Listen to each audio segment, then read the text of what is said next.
اب پہلی بات تو یہ سوچئے کیا انسان ہر وقت نماز پڑھتا ہے، ہمیشہ روزہ رکھتا ہے؟ جب اللہ کہہ رہا ہے میں نے تو پیدا ہی کیا میری عبادت کے لیے، کوئی اور کام اگر وہ کر رہا ہے تو وہ میرے مقصد تخلیق کے خلاف کر رہا ہے۔ وما خلقت الجن والانس الا لیعبدون، میں نے تو جنوں اور انسانوں کو صرف اس لیے پیدا کیا کہ میری عبادت کرے۔ تو اصل میں بات کیا ہے، یہ نماز، روزہ، حج اور زکوٰۃ یہ بھی عبادات تو ہے، اصل عبادت کچھ اور ہے۔ اصل عبادت کیا ہے؟ الحمدللہ وکفیٰ والصلاة والسلام علی عبادہ الذین اصطفیٰ، خصوصاً علی افضلہم وخاتم النبیین محمد الامین وعلی آلہ وصحبہ اجمعین، اما بعد فاعوذ باللہ من الشیطان الرجیم، بسم اللہ الرحمن الرحیم، رب اشرح لی صدری ویسر لی امری واحلل عقدۃ من لسانی یفقہوا قولی، اللہم ربنا الہمنا رشدنا واعذنا من شرور انفسنا، اللہم ارنا الحق حقا وارزقنا اتباعہ وارنا الباطل باطلا وارزقنا اجتنابہ، اللہم وفقنا لما تحب وترضى، آمین یا رب العالمین۔ معزز حاضرین اور محترم خواتین، السلام علیکم ورحمۃ اللہ وبرکاتہ۔ آپ کے علم میں ہے کہ میرا آج کی گفتگو کا عنوان ہے کلمہ طیبہ اور اس کے حوالے سے یا اس کی روشنی میں ہمارے دینی فرائض۔ بچپن میں مجھے امید ہے کہ بہت سے لوگ خوش نصیب ایسے ہوں گے اس مجمع میں جن کی تعلیم کا آغاز قاعدہ یسم القرآن سے ہوا ہو یا نورانی قاعدے سے ہوا ہو، اور پھر اس کے بعد حضرت مولانا مفتی کفایت اللہ رحمۃ اللہ علیہ کے کتابچے تعلیم الاسلام جو ہے انہیں پڑھائے گئے۔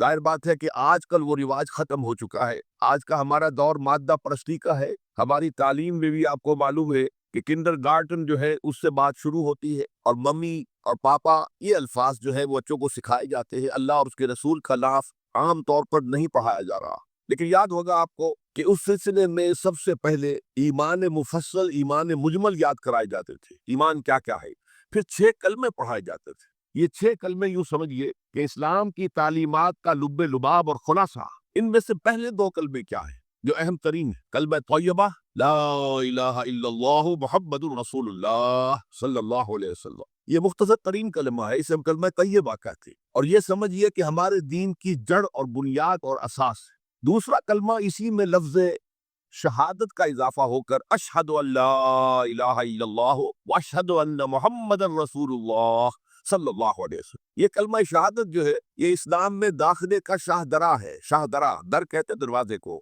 شاہ درا بہت بڑا دروازہ۔ جو لوگ دلی سے واقف ہیں انہیں یاد ہوگا، معلوم ہوگا کہ دلی جو ہے وہ جمنا ندی یا جمنا دریا کے مغرب میں واقع ہے، اور مشرق سے جو بھی آتا ہے یو پی سے، اس کو پہلے ایک قصبے سے گزرنا پڑتا ہے، جس کے بعد پل آتا ہے جمنا کا، اور اس قصبے کا نام ہے شاہ درا پل۔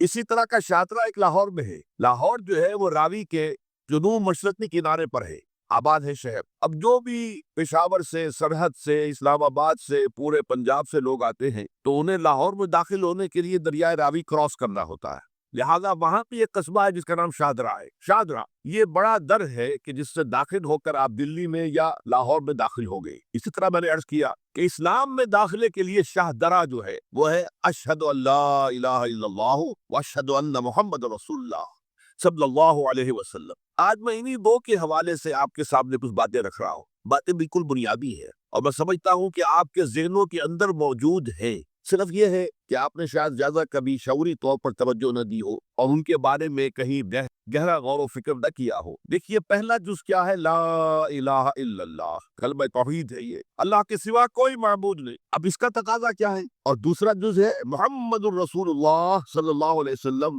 اس کا تقاضا کیا ہے؟ اللہ کے سوا کوئی معبود نہیں، معبود برحق صرف اللہ ہے۔ اس کا کیا مطلب ہے؟ عبادت صرف اس کی ہوگی، کوئی معبود نہیں اللہ کے سوا، عبادت اسی کی ہو۔ اس عبادت کا مفہوم کیا ہے؟ قرآن مجید میں بہت سے انبیاء کی اور رسولوں کی دعوت بیان ہوئی، اور نام بنام کہا گیا ان کی دعوت کیا تھی؟ ان اعبدوا اللہ ما لکم من الہ غیرہ، اللہ کی عبادت کرو، تمہارا کوئی الہ اس کے سوا نہیں۔ اس کے ساتھ ہی بعض صورتوں میں ایک لفظ کا اضافہ ہوتا ہے، سورہ شعراء میں ان اعبدوا اللہ واطیعون، عبادت اللہ کی کرو، میری اطاعت کرو۔ تو اللہ کی عبادت کیا ہے، جس کے لیے سورہ زاریات میں فرمایا وَمَا خَلَقْتُ الْجِنَّ وَالْإِنسَ إِلَّا لِيَعْبُدُونَ، میں نے نہیں پیدا کیا ہے جنوں اور انسانوں کو مگر صرف اس لیے کہ میری عبادت کرے۔ تو معلوم ہوا کہ لا الہ الا اللہ کا تقاضا کیا ہے؟ ہم تن ہم وقت اللہ کی عبادت۔ یہ عبادت کیا ہے؟ بدقسمتی سے مسلمانوں پر جو زوال آنا شروع ہوا خلافت راشدہ کے بعد سے، ایک زوال اسلام کا شروع ہو گیا، اگرچہ مسلمانوں کا تو عروج جاری رہا، دور بنو امیہ میں، دور بنو عباس میں دنیاوی اعتبار سے سطوت، شان اور شوکت بڑھتی چلی گئی، لیکن اسلام جو ہے اس کے اندر زوال شروع ہو گیا۔ سب جو پہلا زوال کیا آیا؟ وہ خلافت، کہ جو مسلمانوں کو اپنے میں سے کسی بہترین شخص کا انتخاب کر کے جس کا تعین ہونا چاہیے تھا، وہ خلافت موروثی عہدہ بن گئی، خاندانی بات بن گئی، قبائلی بات بن گئی۔ یہ ہمارے زوال کا پہلا مذہب تھا۔ بہرحال اس کے بعد رفتہ رفتہ ہمارے تصورات بھی کچھ محدود ہوتے چلے گئے، ہوتے ہوتے بات یہاں تک پہنچی کہ عبادت کا مطلب ہے نماز، روزہ، حج اور زکوٰۃ۔ اب پہلی بات تو یہ سوچئے، کیا انسان ہر وقت نماز پڑھتا ہے، ہمیشہ روزہ رکھتا ہے؟ جب اللہ کہہ رہا میں نے تو پیدا ہی کیا میری عبادت کے لیے، کوئی اور کام اگر وہ کر رہا ہے تو وہ میرے مقصد تخلیق کے خلاف کر رہا۔ وما خلقت الجن والانس الا لیعبدون، میں نے تو جنوں اور انسانوں کو صرف اس لیے پیدا کیا کہ میری عبادت کریں۔ تو اصل میں بات کیا ہے؟ یہ نماز، روزہ، حج اور زکوٰۃ یہ بھی عبادات تو ہیں، اصل عبادت کچھ اور ہے۔ اصل عبادت کیا ہے؟ عبد کہتے ہیں غلام کو۔ غلام پچھلے زمانے کا تصور کیجیے، یہ ایسا نہیں تھا جیسے آپ کسی کو ملازم رکھ لیں۔ آج امپلائر امپلائی ریلیشن شپ یہ اور ہے، آپ نے کسی کو ملازم رکھا ہے،